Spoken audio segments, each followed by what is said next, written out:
Assalamualaikum warahmatullahi wabarakatuh. Bismillahirrahmanirrahim. Alhamdulillahirabbil alamin wassalatu wassalamu ala asyrafil mursalin sayyidina wa maulana Muhammadin wa ala alihi wa ashabihi ajmain. Subhanaka la ilma lana illa ma 'allamtana innaka antal alimul hakim. Rabbi shrah li sadri wa yassir li amri wa hlul 'uqdatam min lisani yafqahu qawli. Amma ba'd. Lanjutkan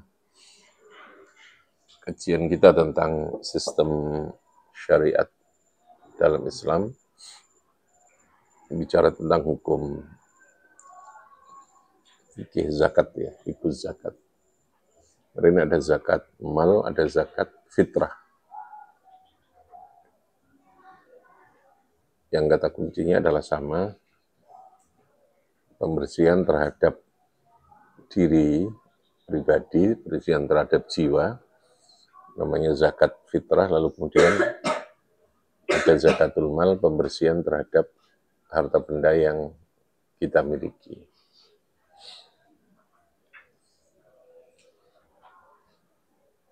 Jadi kalau zakat mal itu dalam konsep fikih Syafi'i itu ada beberapa ketentuan yang menyangkut tentang harta atau barang ya, harta yang wajib dizakati. Jadi tidak semua harta yang kita miliki itu wajib dizakati. Kalau dilihat prinsip yang terkait dengan harta yang dizakati dalam konsep fikih Imam Syafi'i itu adalah satu, ini yang bersama semua, bahwa harta itu adalah menjadi milik yang sempurna kemarin ya, ada milik utam. Yang kedua, harta itu punya potensi untuk berkembang dari segi nilai atau dari segi kuantitasnya maupun kualitasnya gitu ya. Nilai itu ya harga ya, nilai. Kemanfaatan yang menyangkut tentang harta itu terus berkembang. Yang ketiga, jenis harta yang wajib dizakati itu diantara kriterianya adalah al-qut wal iddikhar. Qut itu adalah jenis komoditas, kalau itu berupa hasil pertanian adalah komoditas yang merupakan makanan pokok. Jadi ukuran makanan pokok itu adalah makanan yang menjadi kekuatan utama dalam hal menjadikan seseorang itu bisa hidup. Namanya al-qut, al-iqtiyad, makanan pokok. Wal iddikhar, yang kedua, makanan itu bisa disimpan. Jadi tahan lama ya, tahan lama. Nah, bila mana memenuhi kriteria itu dari beberapa aspek harta, maka harta itu yang wajib dizakati dengan catatan jumlah harta yang dimiliki itu sudah sampai dalam satu nisab. Dalam satu nisab. Jadi ada istilah nisab ya. Nisab itu artinya batas kepemilikan. Batas minimal kepemilikan bagi seseorang terhadap harta yang masuk dalam kategori wajib dizakati tadi itu. Dengan batas itu seseorang masuk dalam kewajiban. Jadi harta yang wajib dizakati kalau sampai satu nisab, maka baru bagi yang punya itu wajib melakukan zakat. Oke, kita uraikan yang pertama ya. Pemilikan yang sempurna, kemarin sudah saya jelaskan ada dua kepemilikan. Jadi ada istilah hak milik ya. Hak milik atau kepemilikan atas sebuah benda itu, hari ini saya berikan gambaran, bisa diperoleh melalui banyak cara yang sah, yang legal ya, yang sah secara fikih, secara hukum syara itu. Di antaranya kemarin apa? Kepemilikan bisa diperoleh atas sebuah benda itu, satu dengan cara kita melakukan akad yang disebut dengan apa? Jual beli. Jadi kalau kita melakukan transaksi atau akad jual beli atas sebuah barang, bila mana akad itu dinyatakan sah, maka akan terjadi peralihan hak milik. Yang semula milik orang lain, ketika orang lain itu melakukan akad jual beli dengan kita, maka akad itu memindahkan, mengalihkan kepemilikan atas benda itu terhadap seseorang yang lain itu. Bisa kepemilikan itu diperoleh melalui pemberian. Ketika kita diberi oleh seseorang, namanya hibah, atas suatu benda atau atas suatu materi tertentu, maka benda itu otomatis terjadi peralihan hak milik dari si A menuju ke B. A yang semula pemilik barang, kalau dia memberikan itu kepada si B, namanya hibah, maka terjadilah peralihan. Menjadi milik siapa harta itu? Menjadi milik B. Menjadi milik apa? B. Itu otomatis melekat. Melekat dan mengikat, gitu ya. Sehingga kalau benda ini sudah saya kasihkan, ini HP ini saya kasihkan kepada kamu, ya. Ketika HP ini sudah diterima oleh orang yang saya beli, maka otomatis HP ini akan pindah tangan. Tidak boleh ditarik lagi, hukumnya haram. Bila mana sudah terjadi serah terima atas barang itu. Jadi serah terima atas barang dalam proses akad hibah, itu menjadikan barang itu otomatis melekat menjadi miliknya orang yang diberi. Secara otomatis, tidak boleh ditarik lagi. Kecuali orang tua yang memberi. Jadi kalau orang tua memberi kepada anak, maka pemberian orang tua kepada anak itu masih bisa dijaluk mana, ya, masih bisa diminta itu. Kalau saudara kepada saudara tidak bisa. Dulur ngekei dijaluk mana orang haram. Ya, anak kepada orang tua juga tidak bisa. Anak ngasih kepada orang tua, lalu kemudian ditarik kembali, tidak bisa. Tapi kalau orang tua yang beri kepada anak, itu masih bisa diambil lagi. Jadi sekali lagi, pemberian menjadi satu sistem yang sah dalam syariat Islam untuk terjadinya peralihan atas sebuah hak milik. Sehingga tidak bisa, itu ditarik lagi itu tidak bisa. Nah, pemberian yang diberikan pada saat ketika seseorang melakukan akad atau ikrar untuk memberikan sesuatu itu, dan lalu diberikan pada saat itu namanya hibah. Tapi ada pemberian, yang pemberiannya itu setelah orang yang menyatakan, mengikrarkan memberi itu diberikan setelah meninggal. Itu namanya wasiat. Ada namanya wasiat. Jadi wasiat itu adalah pemberian. Akad memberikan sesuatu kepada orang lain yang nanti serah terimanya setelah orang tersebut meninggal. Itu namanya wasiat. Boleh juga, sama itu, sah.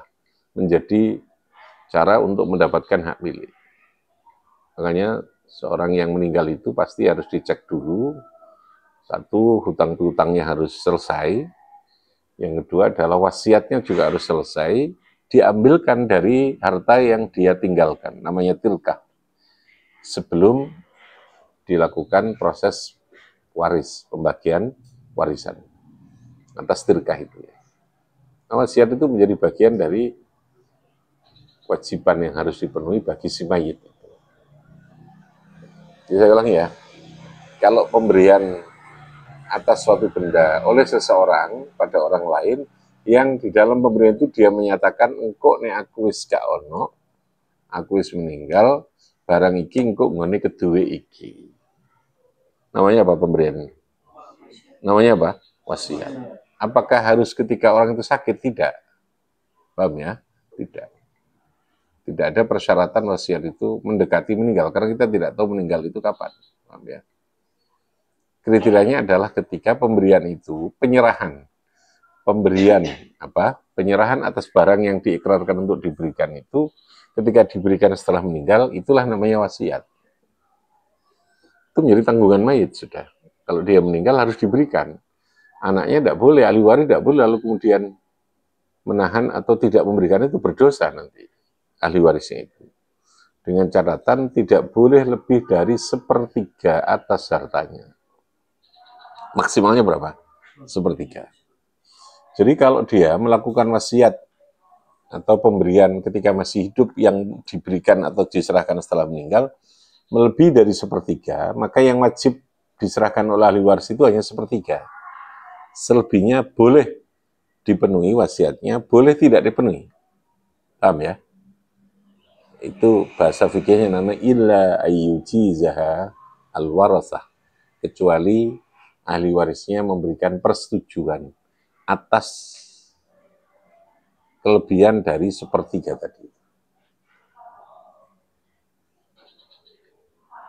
Ya, itu namanya apa?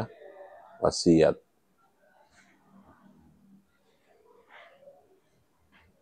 Namanya apa?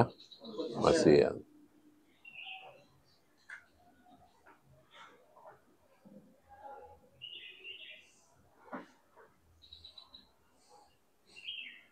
Tapi kalau pemberian diberikan pada saat ketika itu ya, ketika masih hidup ya, pemberian hibah gitu aja biasa. Oke ya. Bisa enggak wasiat itu menjadikan peralihan hak milik? Ya bisa. Tadi ya. Jadi orang yang diberi otomatis memiliki atas barang yang dikasihkan dalam bentuk wasiat tadi. Tapi catatannya berapa? Maksimal berapa? Sepertiga. Tapi kalau hibah ketika masih hidup tidak ada batasan. Paham ya? Pemberian itu ketika diberikan pada saat orang yang memberi itu masih hidup, itu nggak ada batasan, terserah dia. Jadi seseorang ketika dia punya kekayaan banyak, meskipun dia punya anaknya orang dikai anak wong liya itu boleh. Pemberian terserah kepada yang memberi. Tapi kalau wasiat tidak boleh. Pemberian yang penyerahannya setelah meninggal tadi itu namanya wasiat, itu maksimalnya berapa tadi? Berapa maksimalnya? Sepertiga dari harta itu. Jadi kalau hartanya 100 juta nilainya umpamanya, maka maksimal yang diberikan sekitar berapa itu sepertiganya? 33. 33 lebih sedikit. Kalau dia ngasihnya gini, hartaku, aku meninggal, kasihkan kepada si A 50 juta. Berapa yang wajib diberikan ahli warisnya? Yang wajib berapa? Ya maksimal sepertiga tadi, berapa? 33. Yang sisanya 17 juta itu boleh dikasih, boleh tidak oleh ahli waris. Ya, ada kewajiban. Kalau ahli waris sepakat ya wis dikekno ae. Bapak karena sudah ngomong itu ya enggak apa-apa gitu. Kalau orang tua karena sudah bicara itu ya kasihkan. Kak wis kayak seperti lu ae, sepertiga ini sisanya dibagi waris ya boleh. Jadi ketika karena sudah meninggal itu ada haknya ahli waris, gitu lah ya. Kaitannya seperti itu. Itu cara terjadinya pemindahan hak milik tadi itu. Ya ada karena hasil kerja, karena pekerjaan, karena apa itu juga bisa menjadikan hak milik itu. Korupsi apakah bisa menjadikan hak milik? Orang jadi pejabat lalu kemudian dia mengkorupsi harta atau anggaran untuk kepentingan dirinya, apakah itu bisa menjadikan status hak milik atas orang yang melakukan korupsi itu? Bisa enggak? Bisa enggak? Bisa enggak? Ya tegas, bisa apa tidak? Ya tidak bisa, dia mencuri kok. Mencuri itu bukan cara yang dibenarkan di dalam agama untuk terjadinya apa? Pemindahan hak milik atau kepemilikan. Tidak bisa. Orang itu menguasai dengan memiliki beda loh ya. Menguasai itu dengan memiliki beda. Seorang perampok atau seorang pencuri, seorang koruptor, dia bisa menguasai sebuah harta. Mungkin ya. Tidak ada yang menggugat atau dia selamat secara hukum. Tapi penguasaannya itu tidak sah. Paham ya? Penguasaan. Jadi, penguasaan itu bahasa Arabnya ada namanya secara fikih namanya mafiyadihi. Mafiyadihi itu sesuatu yang di dalam penguasa. Jadi orang menguasai belum tentu memiliki. Kadang orang memiliki belum tentu menguasai. Saya memiliki sepeda motor, saya punya sepeda motor, punya itu miliki ya, sebentar milik saya. Tapi ketika dicuri orang lain, sepeda motor itu dalam penguasaan orang, saya tidak bisa ngambil. Milik siapa sebenarnya ini? Milik saya apa milik pencuri? Milik kita kan yang dicuri, ya toh. Tapi di bawah penguasaan siapa? Ya, penguasaan itu dia mengendalikan itu. Paham ya? Makanya ada istilah fiyadihi dalam fikih itu istilahnya. Fiyadihi dalam tangani, maksud tangan itu dalam penguasaan itu. Jadi kalau ada orang saling terjadi gugat-menggugat atas sebuah harta, dia ngaku ini milik dia, yang satu milik dia gitu ya, terjadi gugatan, maka secara fikih yang dimenangkan itu orang yang menguasai atas benda itu. Kalau terjadi apa? Saling gugat atas sebuah harta itu. Gugat itu saling melakukan tuduhan dan pengakuan atas sebuah harta itu. Oke ya. Nah, penguasaan belum tentu, paham ya? Penguasaan belum tentu apa? Memiliki itu. Menguasai belum tentu memiliki itu. Sama memiliki juga belum tentu menguasai. Ketika barang itu lalu dimiliki oleh orang dikuasai orang lain yang mungkin secara politik lebih kuat, secara fisik lebih kuat, dia punya kemampuan untuk menguasai itu belum tentu. Makanya konsep yang terkait dengan proses pemilikan itu ada legalitas, ada aturan yang memberikan landasan. Jadi seseorang itu mendapatkan sebuah pemilikan. Ya, silakan kalau ada yang sampaikan. Ini kita belum masuk pada aspek tadi ini ya. Barang-barang yang wajib dizakati, masih bicara tentang kepemilikan, menjadi syarat wajibnya zakat ya. Ya. Izin bertanya mengenai kalau kepemilikan dan dikuasai. Bila harta kita ini dikuasai orang lain, apakah itu termasuk hitungan nisab juga? Iya, masih dalam nisab. Dalam contoh mungkin ketika kita punya misalkan nisab 92 juta kayak kemarin ya. Tapi dimiliki orang lain. Ini kita memiliki orang lain. Jadi begini, ada prediksi atau perkiraan yang bisa kita lihat dari barang yang mestinya milik kita ini. Kalau dia dihutang orang lain, lalu kita tidak mungkin, ya, sesuatu yang menjadi hutang itu masih masuk dalam kewajiban zakat. Tetapi kalau prediksi atau kemungkinan bahwa utang itu, barang itu kembalinya tidak mungkin, maka dia tidak wajib zakat.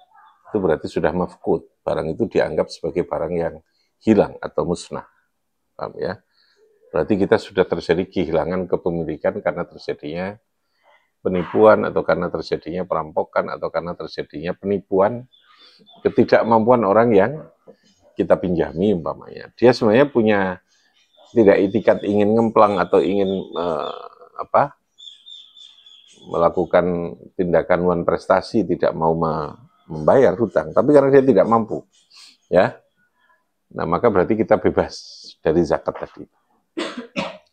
Jadi yang wajib dizakati, kalau kemarin saya katakan yang dalam piutang orang lain, piutang itu artinya masih di tempat orang lain ya, itu bila mana yang masih punya potensi untuk apa? Untuk bayar, untuk kembali. Tapi kalau potensi itu kecil, tidak ada. Kecuali nanti ternyata dia lalu mengembalikan. Pada saat ketika sudah menjadi kepemilikan kita secara resmi, baru kita berikutnya wajib memberikan zakat itu.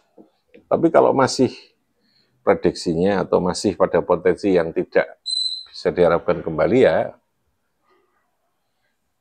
bisa jadi karena kita nekat menzakati meskipun masih diutang wong liya, nanti Gusti Allah ngekei gampang, duit itu kembali ke kita kan gitu ya. Itu hikmah di dalamnya. Tapi andai kata prediksi, jadi prediksi itu kemungkinan kembalinya itu tidak mungkin atau disaurnya itu kecil, kemungkinannya ya tidak wajib dizakati itu. Kecuali ternyata nanti dia betul-betul bisa dan atau mau membayar itu, maka baru kita hitung ulang harta itu masuk di dalam tijarah tadi. Ya, ini yang terkait karena tijarah ya. Bila mana itu dagang tadi yang dihutang. Tapi kalau harta itu harta pasif milik kita lalu dihutang wong, ya tidak kita gunakan sebagai tijarah ya tidak wajib zakat.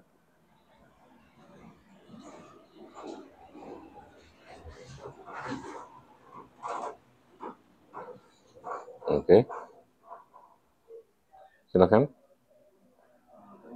Kalau misalnya ada orang itu dia lupa mengenai membayar zakat fitrah, dia sampai sholat Id selesai itu dia lupa. Apakah ada sistem mengkodok seperti puasa atau bagaimana? Jadi kalau Anda lupa itu tidak ada mengkodok, tapi dia tidak berdosa. Kalau mau lalu kemudian mengeluarkan, tetap dapat pahala ya karena lupa tadi, tapi statusnya bukan lagi zakat. Ya, kan? Aduh, ya, ada kon dikit sampah ya, sing aku bampat wakeh. Sampah. Oh wis ah. Oh ya wis. Ya wis. Aku nanti kan ana salam apa? Nanti. Oh iya, tonton sing kene ya. Iya, iya. Iya. Ya wis nek perlu tuku Apple itu kan. Kita cekkan sing kanggo bangunan itu apa sih butuhnya. Iya, ya. Jadi begini. Dia karena lupa, dia tidak berdosa. Tetapi status kalau kodoknya tidak ada. Kalau dia tetap memberikan, mengeluarkan senilai zakat itu atau mungkin lebih, maka posisinya tidak lagi sebagai zakat. Kalau dalam bahasa fikihnya itu namanya sedekah sudah. Jadi hadis Nabi ya menyebutkan begitu. Jadi sesuatu yang dikeluarkan setelah sholat itu dia bukan zakat tapi sedekatan. Tidak lagi sebagai zakatan. Artinya tidak menggugurkan terhadap kewajiban zakat itu. Itu kalau sengaja. Kalau tidak sengaja tentu dia tidak berdosa.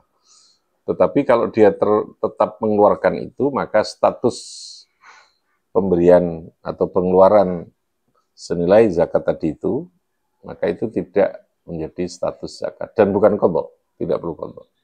Ya. Jadi kalau zakat itu tidak ada istilah apa? Qadha tadi itu. Kenapa begitu? Ya karena untuk menekankan dhiyafah tadi yang kemarin saya katakan. Yaumul itu yaum apa? Dhiyafatillah. Yaumul itu yaum apa? Dhiyafah. Dhiyafah itu jamuan. Allah memberikan jamuan terhadap hambanya. Nah, salah satu sistem bagaimana Allah menjamu itu adalah mewajibkan zakat fitrah untuk menjadi batas minimal ojo sampai ono sing gak mangan, gitu lah ya. Kalau masih ada peluang qadha itu kan orang lalu nyepelekno gitu kan. Nyepelekno. Karena fokusnya itu pada dhiyafah yaumul itu. Di hambaku wis gelem poso saulan, ojo sampai pada hari ketika riyo itu gak maem. Maka lalu ada kewajiban zakat fitrah itu. Nek lali piye? Nek lali dia tidak berdosa, tetapi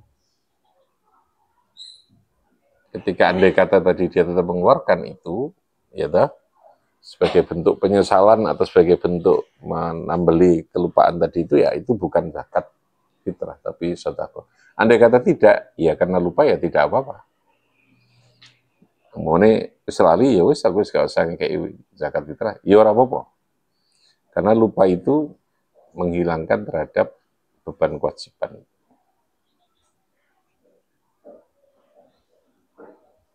Tapi beda dengan sholat. Kalau lupa sholat, maka dia wajib melakukan apa? Qadha. Wajib melakukan qadha itu.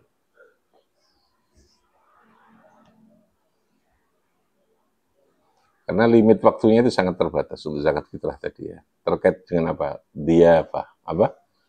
Dhiyafah. Dhiyafah itu dhaifun tamu ya. Dhiyafah itu menjamu. Oke, ada lagi? Oke.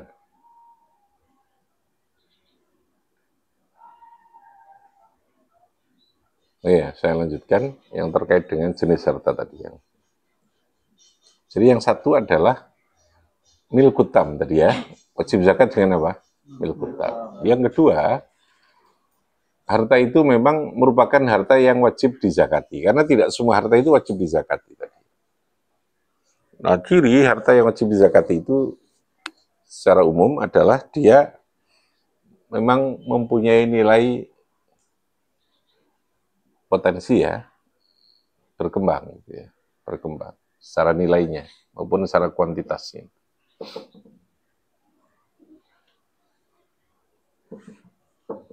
Jadi kalau dalam ada beberapa al-mawashi, namanya al-mawashi itu dalam binatang maka binatang yang wajib dizakati itu binatang ternak. Itu ada sapi, ada unta, ada kambing. Ya. Selain itu, meskipun dikatakan berternak lele, lele itu tidak wajib dizakati. Dalam mazhab Syafi'i. Tapi kalau mazhab Abu Hanifah tidak, rumusnya adalah semua harta yang kamu miliki wajib dizakati. Berarti karena begitu luas pendefinisian yang wajib dizakati, maka sabatum mimma akhrajna lakum, mimma kasabatum, ya, atau mimma razaqnakum, ada dua kalimat itu dalam Quran.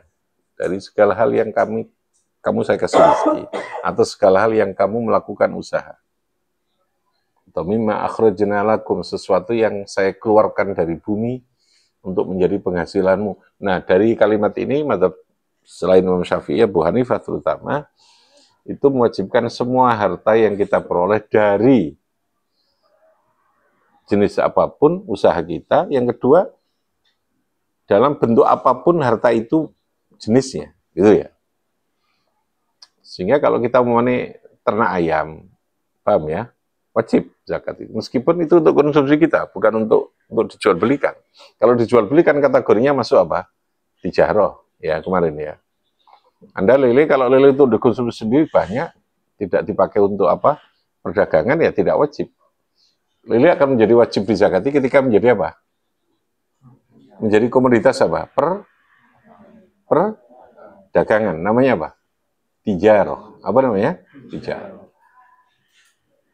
Jadi karena aspek tijarahnya. Kalau berdagang, apa saja berdagang wajib dizakati. Tapi kalau tidak untuk berdagang itu ya dia melakukan proses akad jual beli atau dimanfaatkan untuk mendapatkan uang, umpamanya. Nah, itu namanya kasabetum. Ya, maka wajib dizakati karena aspek tijarahnya. Tapi kalau sifatnya untuk kepentingan pribadi, enggak. Dalam mazhab Syafi'i. Tapi kalau mazhab Abu Hanifah, enggak. Semua pokoknya, duitmu yang memang hasil kerjamu dari apa saja jenis sepuai itu wajib kamu zakati. Yang ketiga, kalau itu jenis, kemarin saya katakan, pertanian maka atau perkebunan, maka dia yang punya apa namanya, kriteria, yaitu al-qut wal iddikhar. Apa namanya? Al-qut wal iddikhar. Qut itu artinya jenis komoditasnya itu adalah komoditas yang merupakan makanan pokok yang wajib dizakati. Dari suatu negara itu apa gitu ya. Kalau di Indonesia ya makanan pokoknya kan beras. Maka beras itu masuk dalam kategori al-qut, maka beras wajib dikeluarkan zakatnya. Wal iddikhar artinya dia tahan lama. Makanan pokok dan bisa disimpan, tahan lama. Tapi kalau dia tidak tahan lama, meskipun itu kategorinya mungkin di daerah tertentu makanan pokok, dia tidak wajib dizakati. Paham ya? Jadi kalau Syafi'i itu kriteria yang wajib dizakati itu ketat, terlalu rigid ya. Maka otomatis harta yang kita wajib zakati itu menjadi semakin mengecil, gitu loh ya. Tapi kalau Abu Hanifah tidak ada kriteria yang terlalu ketat seperti itu, sehingga harta yang kita wajib zakati itu banyak wajib yang dizakati. Nah, kalau dalam konsep fikih itu, kalau Anda mengamalkan fikih itu ambil ikhtiyar. Ikhtiyar itu ukurannya adalah al-khuruju minal khilaf mustahabun. Mengambil pendapat dari ulama yang kalau pendapat itu kita ambil, yang lain tetap memberikan pengabsahan, ya, menyatakan sah atas tindakan. Ya kayak kita mengusap rambut itu kan ada sebagian, ada ilsok, ada 2/3, lalu ada semua. Kalau anda usap semua rambut itu, semua yang lain kan sah, paham ya? Itu namanya ikhtiyar. Al-khuruj minal khilafi mustahabun. Ambil pendapat yang bisa disetujui oleh semua. Kalau tadi dalam kasus zakat, kira-kira kalau Anda pakai Abu Hanifah, Imam Syafi'i setuju nggak? Setuju, melebihi kok itu ya. Tapi kalau Anda hanya pakai Syafi'i, ya Syafi'i yang mengesahkan, tapi yang lain, Anda masih punya kewajiban, tanggungan. Kan gitu. Itu namanya ikhtiyat. Ikhtiyat itu artinya apa? Hati-hati. Apa namanya? Hati-hati. Hati-hati itu kurangnya kayak apa? Mengambil pendapat yang bisa disetujui oleh siapa? Semua. Namanya al-khuruju minal khilafi mustahabun. Keluar dari perbedaan, bukan berarti lalu bikin aturan atau melakukan ijtihad sendiri gitu, tidak. Tapi al-khuruj itu keluar artinya ambil pendapat yang pendapat itu ketika kita ambil dari salah satu imam, maka imam mazhab yang lain memberikan dukungan atau pengabsahan atas pilihan kita. Itu namanya ikhtiyat. Apa namanya? Ikhtiyat. Coba khuruj itu tergabung, tak gawe madhab diwai. Madhab imamnya bukan Imam Syafi'i, tapi Imam Samudra gitu ya. Sedihnya. Bukan Abu Hanifah, tapi Abu Jahal yang diambil. Ya. Jenenge selendruisme ya. Namanya selendruisme. Bifanfa'na bi barakatihim wa dinal khusna.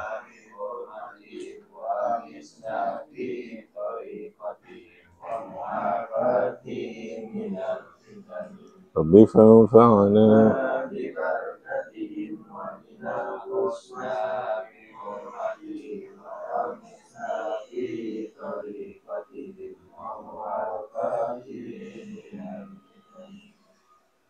Al-Fatihah.